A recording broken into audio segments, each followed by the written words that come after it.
Are atoms actually tiny universes?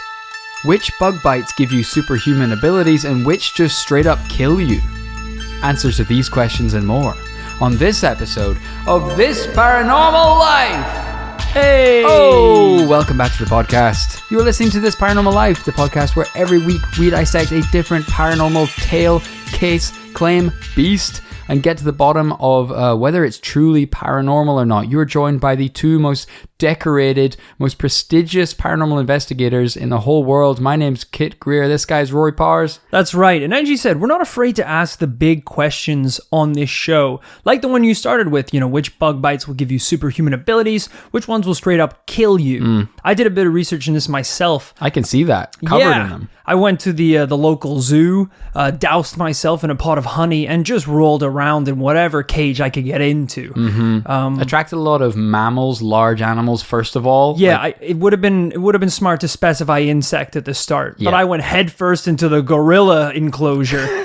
Butt naked, dripping in honey. And they hadn't had bananas for days, so the honey was close enough. I don't want to be crass, but they beat the out of me. They absolutely did. And I'm suing the zoo. That's right. I'm suing the zoo for those violent monkeys. And Bobo the monkey, you're going down like Harambe, brother, because I don't stand for this I think that's a death threat. You might want to watch the legality of that. A monkey straight up bit me in the neck, and I thought I was going to get some sort of ape-like strength. Instead, I drop dead, pass out. I wake up, 2 weeks have passed, and I'm weaker than ever. How's that fair? Yeah, you look a lot thinner than you did before you went in that enclosure.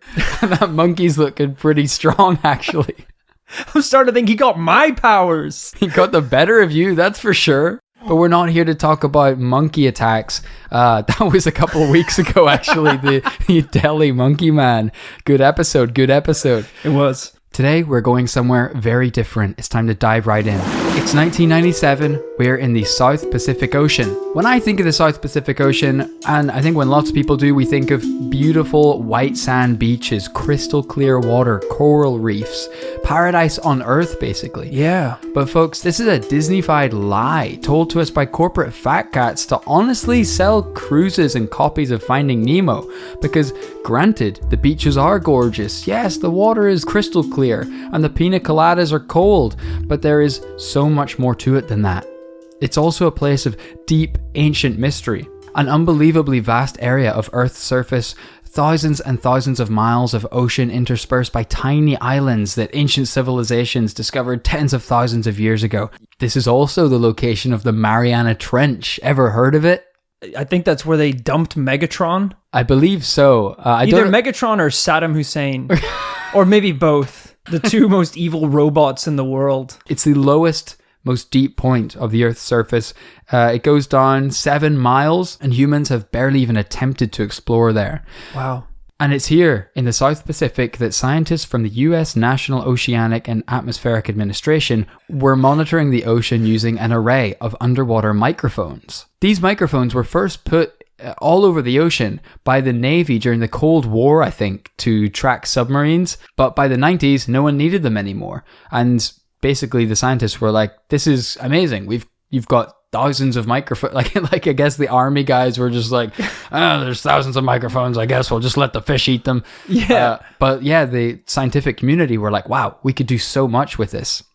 We really thought we were going to need way more microphones in the war. Turns out boats are pretty quiet. That you can actually shit all to hear underwater, but now we've got 200,000 waterproof zooms and nowhere to put them. So yeah, I guess let's listen to whales. So I guess if fish want to start podcasting anytime soon, that would be great. We'll start an underwater podcast network. Just fishy life. That's right, we're talking about coral reefs. We're talking about the destruction of the coral reefs, overfishing, all the things that matter to fishies all over the world.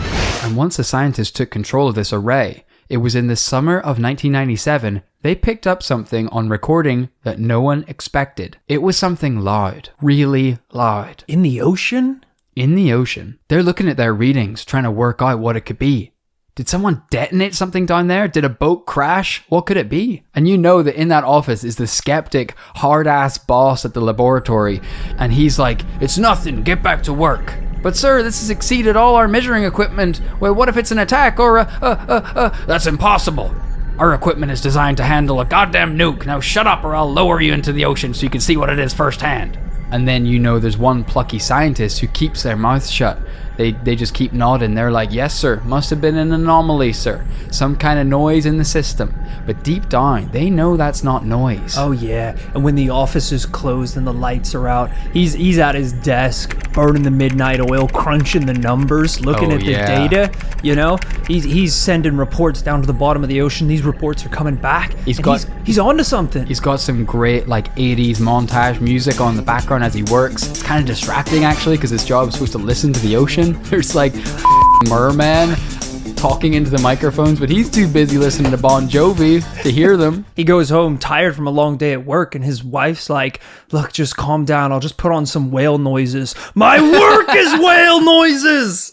I'm never free. I'm married to a whale. Crumb drone, Jerry. I should have never gone to whale school. That's right, they're burning the midnight oil. They pick up the phone and they start dialing other research centers, on the DL. Because this microphone array is massive. They've got centers all over the Pacific, in Asia, South America, the Pacific Northwest of the United States.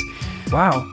They call one, the phone rings, and just as it stops and the receiver's picked up, there's a long pause before they hear, so you heard it too. No scientist sounds that creepy. There's no way. I don't know, man. These stations are out in the middle of the ocean. There might be only one scientist in a little beach hut thousands of miles from civilization. Fair point. Yeah, a little barnacle-encrusted scientist. That's just how he answers the phone. Yeah. So you heard it too. And they're thinking, this can't be. Your station is hundreds of miles away from us. What on earth was this thing? So they keep contacting others to try and triangulate the source of this noise. And the more stations they contact, they realize something impossible has happened. Everyone heard it. Must be weird to call up every other station and you're like, I'll just see what the people in the North Pacific think. Hi, so you heard it too. It's almost getting weirder that you're all greeting me with that sentence. That same line. That's weird. Did you plan this? Yes. Are you a scientist? Are you just the janitor? I don't know. Do you even know what I'm talking about? Dude. Stations more than 3,000 miles apart heard the same sound. That's literally like hearing an explosion in London when you're standing in Egypt. Wow. It's that far. Like I said, by looking at the volume and the distances between these readings, they can try and identify the source. But what does it mean when everyone in the Pacific Ocean heard it? It means this was loud. Louder than almost anything you can imagine. And from what I know, there are not a lot of naturally loud noises in the ocean. Unless a moaning whale accidentally swam into a retired landmine and absolutely detonated a field of them with his blubbery ass, that, I think, would be the only thing that could come close. Because fish are genuinely pretty quiet.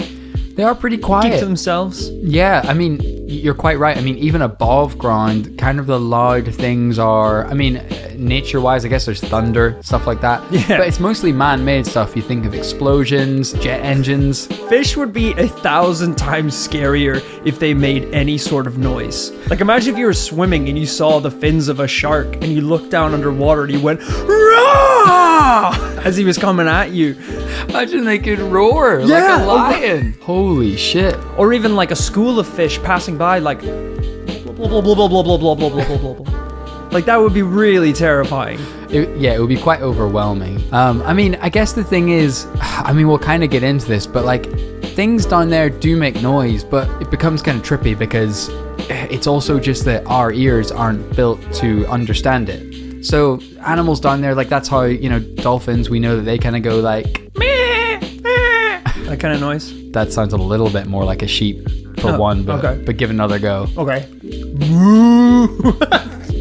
Okay, I'll throw you a bone. I think there's such thing as a sea cow. I think that's some kind of mammal. That's what I'm going for. But that's not what a dolphin is. Once more. Dolphins, right? They're the smart ones? Yeah. They're like mammals? Yeah, they are mammals. So meow? No, but a cat goes meow. You see, yeah. Woof. Sorry, it's woof. No, it's not. You seem to have a like decent understanding of like the animal kingdom, like which is which. Yeah, of but course. just not which animal. Dolphins, one of the most hyper-intelligent mammals that also live in the ocean. Yeah, that's exactly right.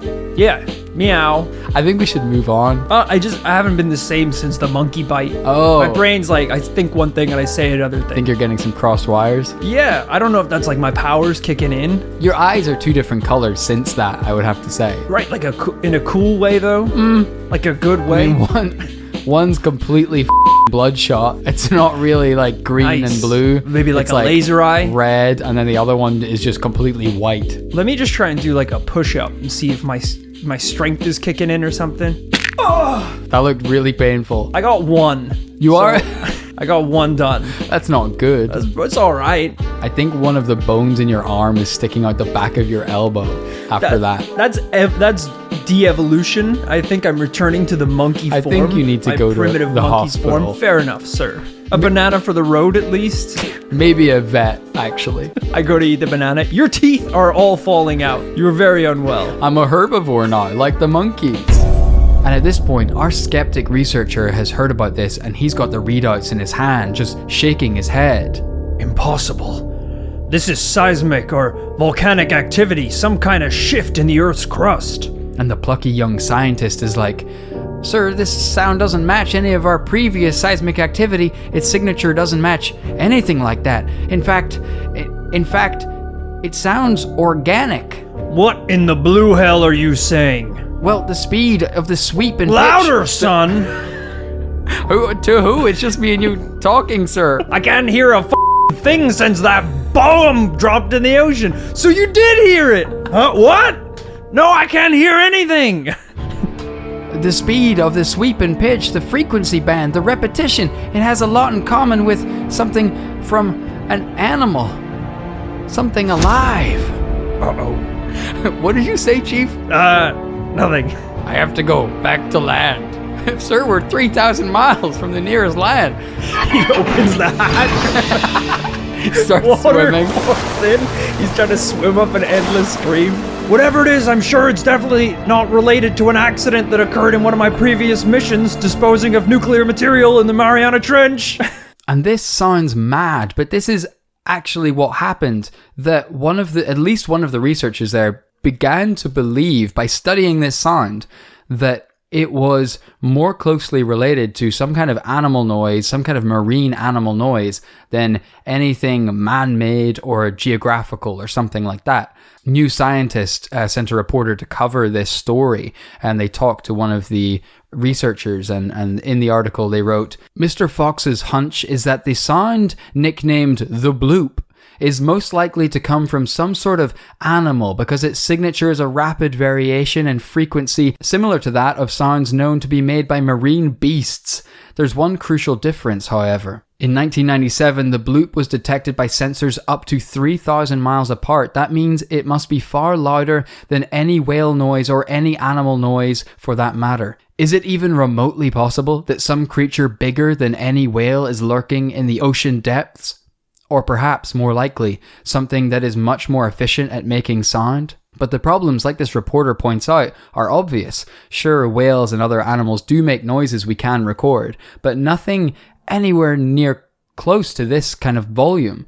Not even a blue whale, which is the largest animal to ever exist on Earth, can make a sound like that. I mean, to give it some scale, I think blue whales are extremely loud. Right. If you were next to one and it did its like whale noise, I think it's almost too low register to sound like that much to us, but the sound pressure level, the decibel of that would be so loud that it would probably do hearing damage to a human. Oh my gosh. And certainly underwater it could travel for hundreds of miles, but nowhere near 3,000 miles.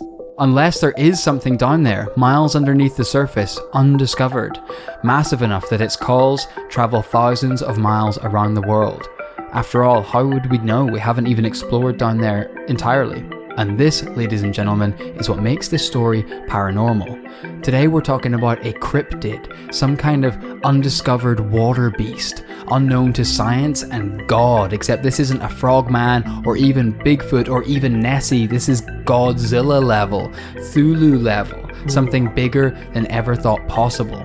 We've talked about the fish that live at the very bottom of the ocean. Mm-hmm. Those weird little mutant monsters. God's mistakes, I think you referred to them on the pod. I did, and I'll refer to them as such again.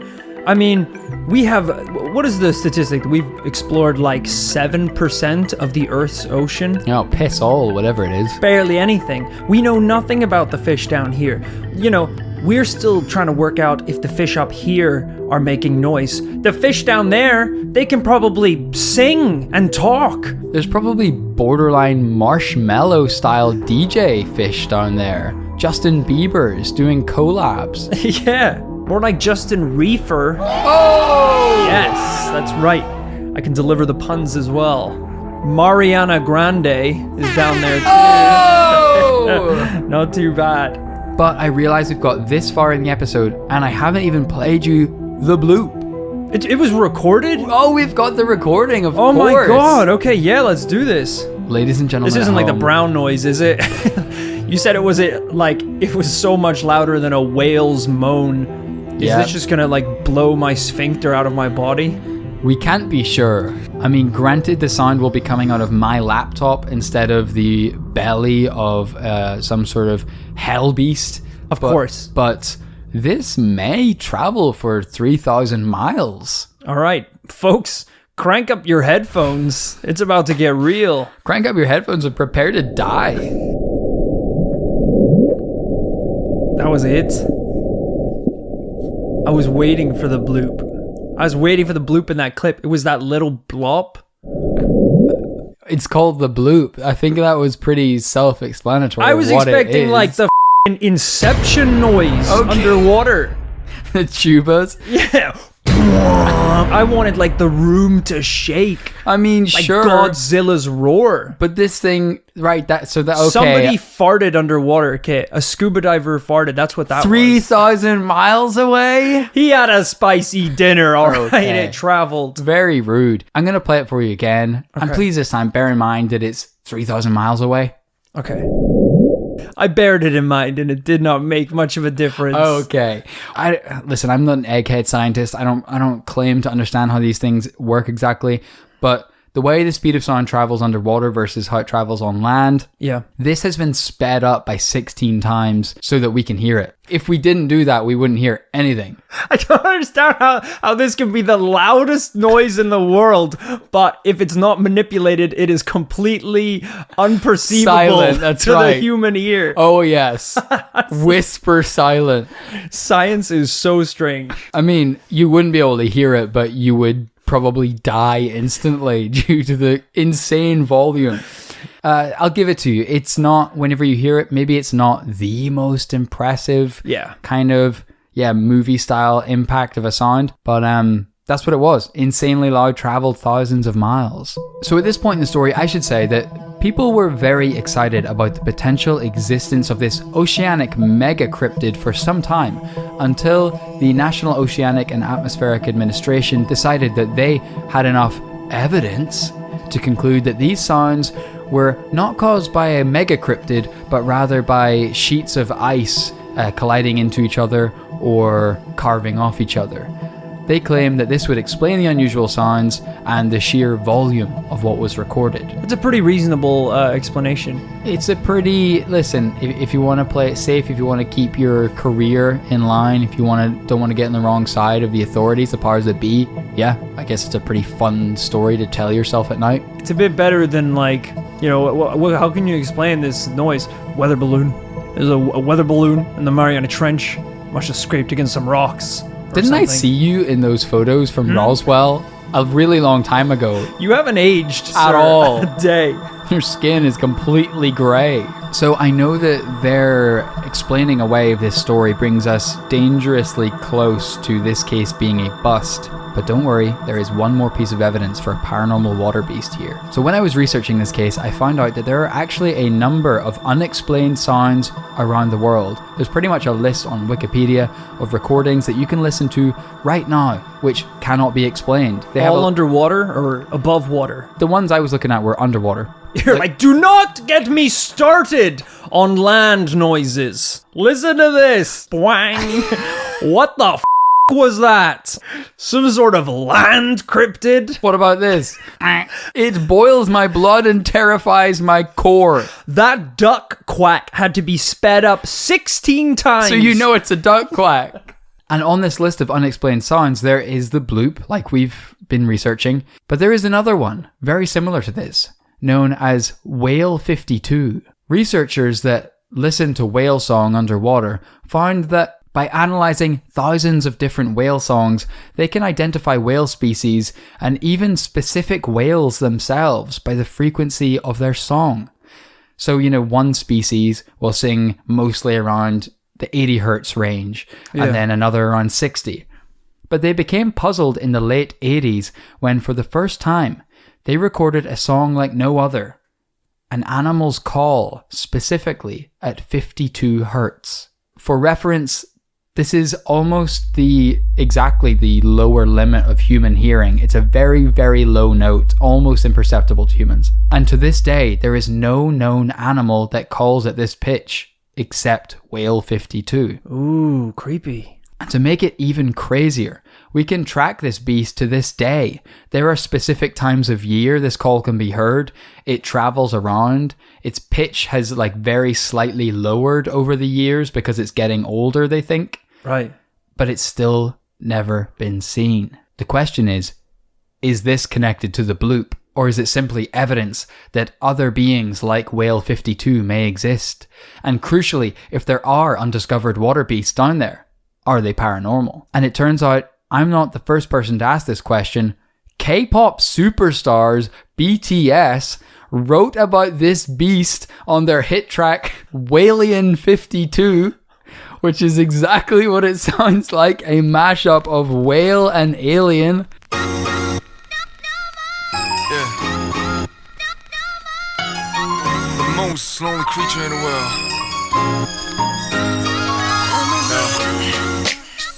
Do you want to know my story? I never told this to anybody. Yeah. Come on. And I'm so glad they wrote this, because this is exactly the lines along I'm thinking. This took a really weird turn, to be honest with you. Which is that they're, I guess, theorizing that this is some kind of whale, ocean beast, alien hybrid. Yeah. A line that I don't think even I would cross, to be honest with you. I'm just glad that they're using some of that clout to talk about the paranormal. whalians. Yeah. Well, no, not even the paranormal. Honestly, just whalians. So nothing else? You don't want Roswell, Greys, I feel like a lot of people have spoken up in that space. A lot of people have come forward.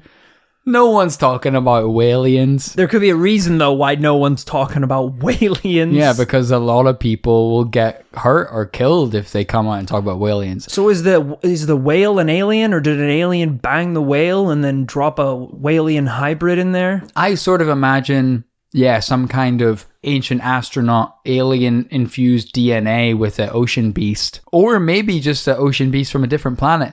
Like they say, water's the same everywhere in the universe. There could be a water beast from another planet that exists in our ocean. Because after all, the atmosphere that we breathe, that's going to be different on every single planet, but water's water. You would be freaked out if you were an alien who came down to try and capture a human in your tractor beam, and you went straight over the ocean, beamed it straight down, and you're like, all right, it's powering up, the human's coming along, and then this enormous whale fills the room.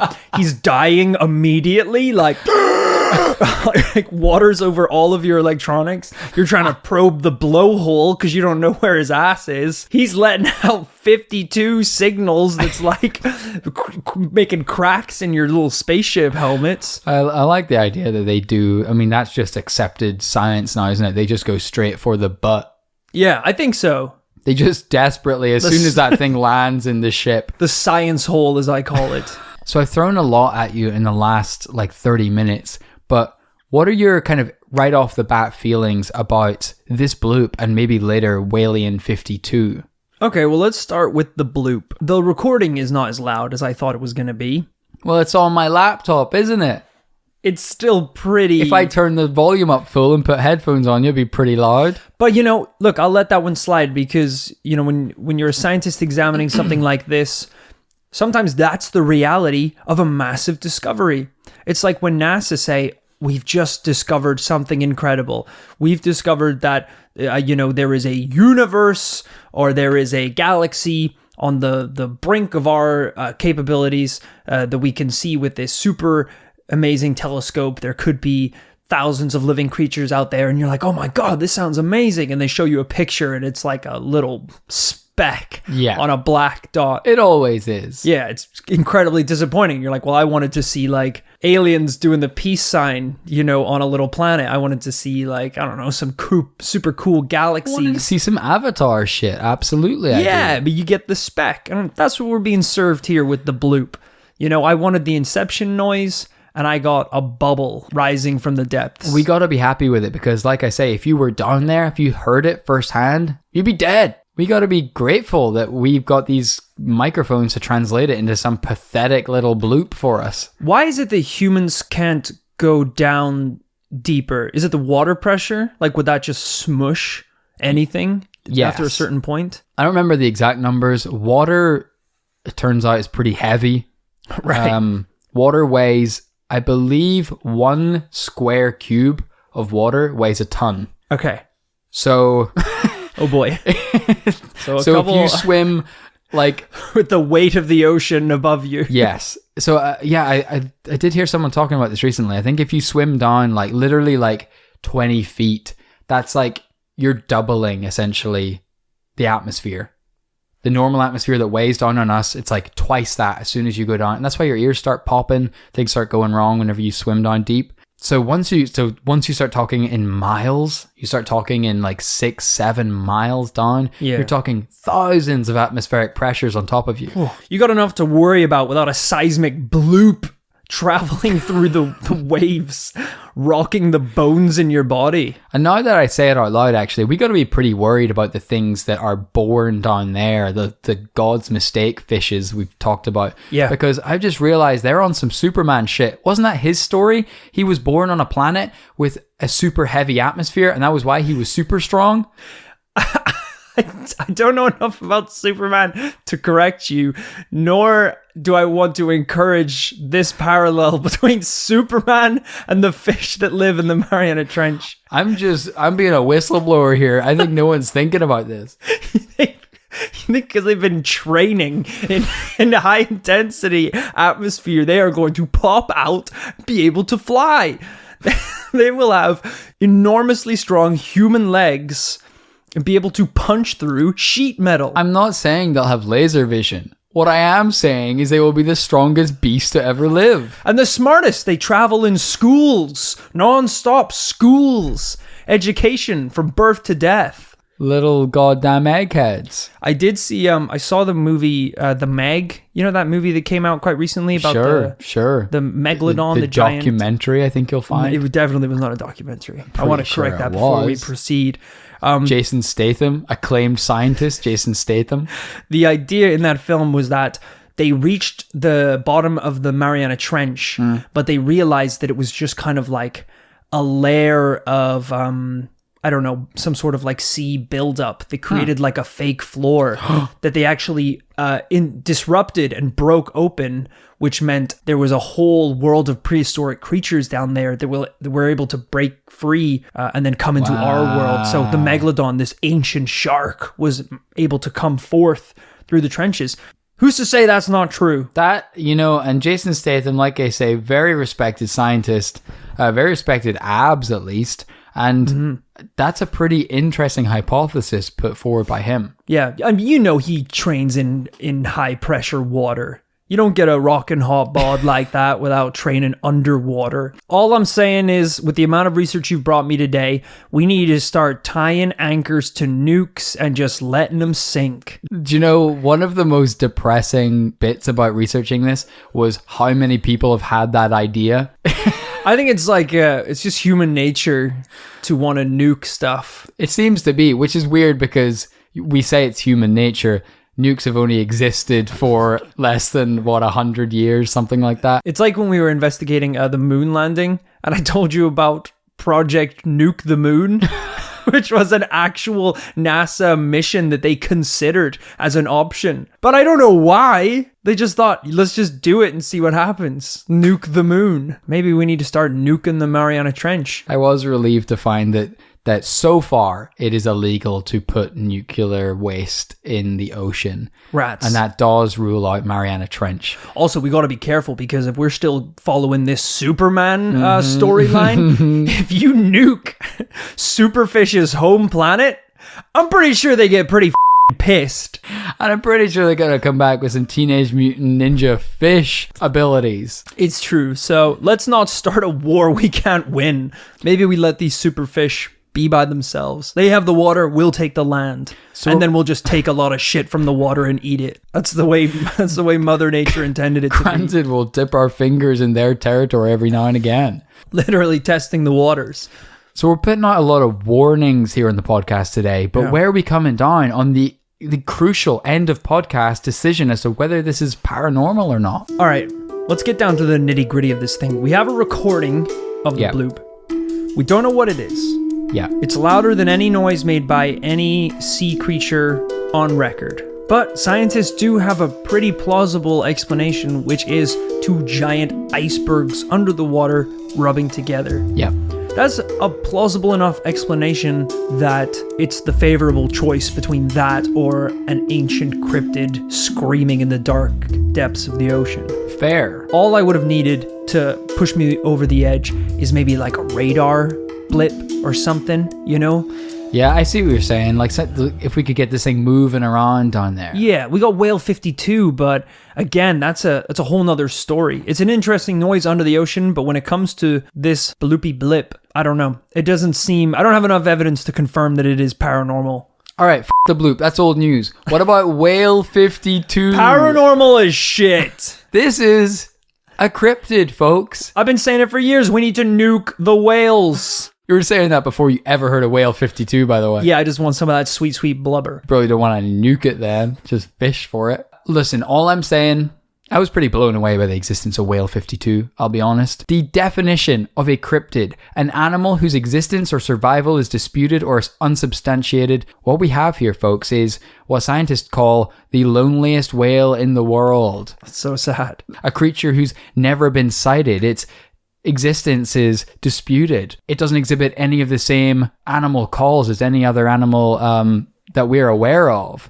And yet we're able to track it over the years using microphone technology and things like that. Sometimes I feel like that whale, you know? Just like you say stuff and like no one can even understand you. You're just kind of swimming around in life, aimlessly, moaning, doing your whale song. It's pretty beautiful, actually. It's nice. You actually like resonate with that? You kind of feel like you identify. Am I a cryptid per se? No. No, I didn't think so. Am I a whale per se? Not really. You're neither. You're a mammal. Neither. But am I a lonely sea beast? No. No again. That's a triple no. Do I feel bad for this whale? A fourth no. Okay. But do I want his blubber? That's a yes. Oh, okay. That's a yes. So you don't actually sympathize with the whale in any way. The more when I talked through it, I realized I don't see anything from the point of view of the whale. You just treat him like any other whale. It's just blubber. It's a sad bit of blubber. It's actually better because he can't even if he's sad or hurt when I take his blubber, no one can hear him. Is this not a legitimate cryptid? No. Why? Because look, creatures are born all the time with abnormalities. You know, look at you have a bird born with 3 legs. Or, I don't know, a turtle born without a shell. Mm-hmm. These are like strange genetic mishaps that happen sometimes when creatures are born. Here we have a whale that through some mishap, his voice registers, or his moan, his whale song, registers at a way lower decibel than would be intended for a whale of his species. I don't think that makes him a cryptid. I think it makes it pretty unique, but I wouldn't say a cryptid. Wow. I'm sorry. Cowardly. Sorry to have to back down. Cowardly. Look, if it's a cryptid, I can't kill it and take its sweet, sweet blubber. You know what they call blubber? Sea money. Because everyone wants a slice of that pie. And turns out cryptids are pretty protected under kind of international bio laws. Exactly. So as long as that thing's a whale, It's good to go. happy hunting, brother. I'm trying to hunt Bigfoot here, but I don't have a permit. I can't get the Bigfoot blubber. But all of a sudden, if I'm hunting a monkey, a monkey, not a man. can't Shouldn't have hunt- said, no, you shouldn't have said definitely man. can't. Hey, I hold my hands up there. Shouldn't have said man. If I'm hunting a monkey with You big feet. you still can't hunt monkeys, though. They're very protected, in Right. fact. Sorry. Shouldn't have said monkey. Or if man. I'm hunting a little hairy Right? gorilla No. man. You cannot. No. You've circled back entirely. One more time here. Okay, last If I chance. have a There's loaded no way you're getting a permit. if I have a loaded rifle, Yeah. pointed Hunting pointed right in the- permits are very competitive. right, I'm loaded up. Okay, you've got a gun. I got fine. a rifle pointed right on the Yep. back of this little baboon. No. Is that all right? And of course That's not all right. No. What? How's that fair? Just He can't even defend himself. you cannot hunt any monkey. No monkeys. No monkeys. Off limits. Right. I don't know why. I guess because they're too human. So, gun, back of the head to a lion. And he's roaring for help. Is that fine? How is he roaring for help?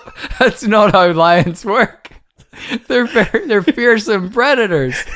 And he's shit scared because he saw me kill about 5 monkeys 2 seconds ago. So you did kill the monkeys. Yeah, I killed the monkeys. You shot the monkeys on sight. You're going to jail for a long time. No blubber for you.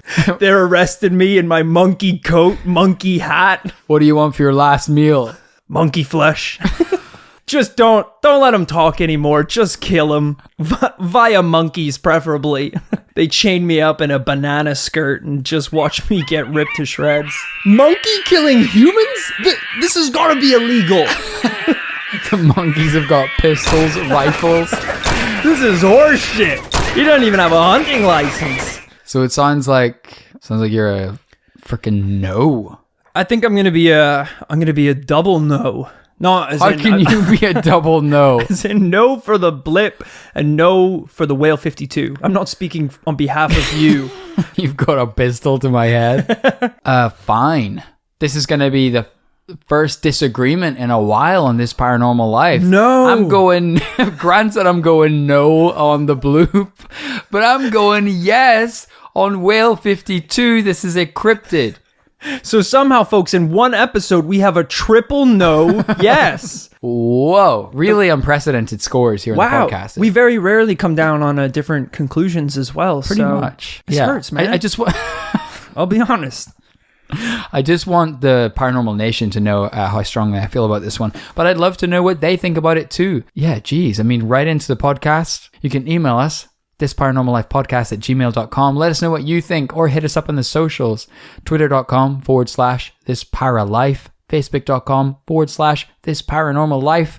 Maybe go hunting for a few internet-based wild monkeys and whales of your own in our secret society. Yeah. There's some real trophies to be had. If you just search Secret Society, This Paranormal Life on Facebook, you can find us. If you have enjoyed this episode and you want to hear others, and maybe you've binged This Paranormal Life and you've run out of main episodes, did you know that there is something of a Meg-style Mariana Trench lair that for only $2 a month you can break through? Oh, yeah. And unleash a torrent of ancient hidden episodes that are loud as all hell and dangerous. The fish down there are God's mistake. These episodes are our mistakes. And you can free them upon the world for as little as $5 a month. I was being very cryptic there, but what that translates as is we have a large amount of bonus episodes. We should specify, yeah. That are available on Patreon from $5 a month. And we have t-shirts as well. And you can get shout outs here in the podcast, which, by the way, is what we do at the end of every episode. We thank the people who support us on Patreon by shouting them out here on the cast. Let's go. A special thank you to Ellis. Oh, can someone tell me what that smell is? Oh, it's just Ellis. Wow. That's right. He was Rude. actually investigated for a while as like some sort of swamp monster. Oh, Ellis, I'm so sorry. I'm so sorry. I just didn't know what the smell is. I didn't know what the smell was. That doesn't work as well when it's past tense. Ellis, you stink. You stink, and I had to investigate you, and it turns out you're a normal person. So, I'm sorry that I tranked you and dragged you through the swamp. Hell, maybe that's why you stank when I got you home, because I dragged you through the mud. We probably smell absolutely fine. Totally before fine. that. I got spooked, I tranked a human, and then dragged them through the dirt, and then wondered why they smelled. But you know what? Next time I'll wear my glasses, and this kind of thing won't happen again. Yeah, I'll wear my glasses, and you wear some Lynx. We'll call it even. Thank you also to Crazy Carl. Crazy Carl is actually the most sane man I've ever met, to a fault. You know, like you have a crazy night out, we were all doing tequila shots and stuff, and you're like, this is gonna be crazy, and Carl's like, well, boys, maybe we should have a glass of water in between each shot, that way we'll feel better in the morning and it'll neutralize some of the harmful effects of the alcohol. And it's like, oh, come on, Crazy Carl, like, come on, where's your party loose, attitude? Carl. Let loose a little bit. He's like, well, I suppose I could have a vodka cranberry instead of just regular Now cranberry. you're talking. You're talking, Crazy Carl. But the only thing with Crazy Carl is, you know, when one bit of liquor hits those lips, Right, it's like it's all at the Jekyll window. and Hyde. He's going too far. He's throwing bottles. He's starting fights. Yeah. It's bad stuff. So hopefully he is sober right now, and hopefully this money isn't just stolen from someone else. Crazy Carl, I hope you're doing okay, pal. Because he is a history. He has a history. Thank you also to Beth Marshall. You think being court-martialed is bad? Try being Beth-martialed. Whoa. It's the ultimate insult to any soldier. Wait, what is being court-martialed? Is that just some sort of punishment? Yeah, I think it's like getting convicted of some sort of like breaking the rules, isn't it? Right, in a military in sort a of military sense. context. Whereas like Beth-martialed is just anything. Like you don't even have to be a soldier. You could be like a shopkeeper. Really? Or like a butcher. And then one day someone just shows up and says, you're Beth-martialed. Now drop down and give me 100. 100 watts. I didn't specify. Mix it up a bit. It's terrifying. Mix it up a bit. What do you mean? Like, am I doing jumping jacks? Am I Reciting? lines? It's insane. You're It's gonna so earn vague. yourself a second Beth Marshall, and you keep talking like I that. don't know what it is, but I don't want any more. And that's what Beth marshalling is. You don't really know what it is, but you don't want it to happen to you. Right. But It's like homework that way. exactly. But thank you, Beth, for supporting the show. Thank you also to Anna McNaughton. Ooh, my heart is hurting. I think I need a shot of antibiotics to take away the pain. Ooh, my heart. I don't think that's how antibiotics work. Ooh, some of that good old medicine, that antibiotic, right? And just Pulp Fiction it right into my core, into my Don't do that. stomach. For sure, don't do that. Does that make hearts better? Don't do it into your heart. I've been eating a lot of butter recently and salt. Okay. So I think maybe some antibiotics. That's They're some good, kind of right? Diet. Yeah, it's a diet. You've been eating butter, salt, and antibiotics. It's a treat I made called Subber, salty butter. I melt it all in a pan and I drink it in a flannel. What are the antibiotics for? To make me better, to cancel it out. Listen, Anna, I don't know if you're a doctor or not, but if you know how to fix my Definitely heart not. and lower my cholesterol, I would really appreciate it. The money is really nice as well, Stop the Patreon eating money. Subber. Is that what you call it? Subber? Subber, salty butter, it's I'll delicious. tell you right now. I'm gonna whip you up a batch kit and you're gonna change your mind. It I'm does telling smell you. good. It does. Thanks also to Sam and Josie. Salmon Josie, presumably named after the delicacy salmon José, which I believe is salmon served with a kind of sauce of, how do you say it, subber? Oh, yes. How you say subber? The delicious accessory that goes with any meal, really. Really? Yeah, I never really thought about it, but that's actually a very fine dish. So maybe we need to be putting this stuff on more things. Maybe we could integrate this into the commune canteen. That's a good idea. And obviously Sam and Josie are, you know, they're well-versed, well-traveled people. They've had subber before, but have they ever had Rory's homemade subber? I doubt it. So, Almost certainly not. and with the contributions that you're giving to the Patreon, you deserve a slice of the pie. So come on over to the commune canteen, and the next round of subber's on me. Just bring some antibiotics. Yeah. Thanks also to Toby Lambert. Toby the Shinobi, the guy who showed up to a black belt training session completely inexperienced, wearing his white belt on his forehead like a headband. Not how it's done, yeah. And he kicked the sensei's ass. Holy shit. It was insane what this guy did. I think he was just born with this incredible martial arts ability. That's bizarre. Just Neo style downloaded the moves via YouTube Yeah. and didn't need to take a class in his life. It was crazy. I mean, he had a bat, but like it was pretty impressive. Oh, you inferred that it was martial arts skill. Well, the way he was swinging it was pretty eccentric. It looked like a kata. I don't think eccentric is a black belt level. And yeah, he maced the sensei before he did it, but that's like a shinobi style defense move. You know, using like a blinding powder.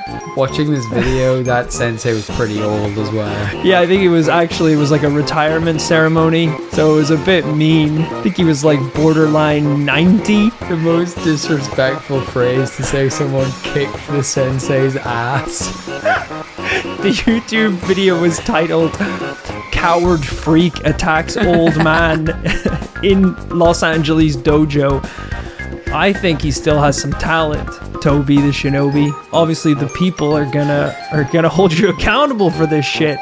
But stay strong, buddy. Thanks for the support. Special thank you to Nick. Nick Knack, you know he's whack, because he gave these dogs a bone. That's right, Nick. We appreciate the bones you've been chucking these paranormal puppies. Your support means the world to us, and it means we can chew down on your delicious financial support. And this means he's whack somehow. He's whack. Nick Knack? Absolutely. He's crazy for this one. So thank you so much for your support. We appreciate the bones. And thank you lastly but not leastly to Clawsome. You're telling me that we are being supported by the most rad crab in all the ocean, Clawsome himself? That's exactly what I'm telling you. This is insane, man. They are the coolest crustacean in all of the ocean, and they listen to this podcast? Insane. I'm glad the Bloop didn't kill them for a start, because that should have pretty much eviscerated anything that it came in contact with. No, that pretty much makes sense. I don't think they can hear the podcast. Otherwise, they wouldn't have given us any money. So I think it eviscerated their eardrums altogether. Completely obliterated. Yeah. Well, hey, Clawsome, thank you so much for your support regardless. Yeah, thank you, Clawsome. Thank you, everyone else we've shouted out on this episode, and to everyone else we are yet to shout out. Your name is coming. I'm sorry we've had a bit of a backlog for a minute, but we are getting there. We're determined, and our path is clear. We will do it. So thanks for being patient and sticking with us. Hope you enjoyed this week's episode. Thank you so much to our beautiful editor, Cami, for giving us the tip on the story of the Bloop. Really enjoyed researching that one. Yeah. Stay tuned, because next week we will be back with yet another brand new paranormal tale. Bye, folks.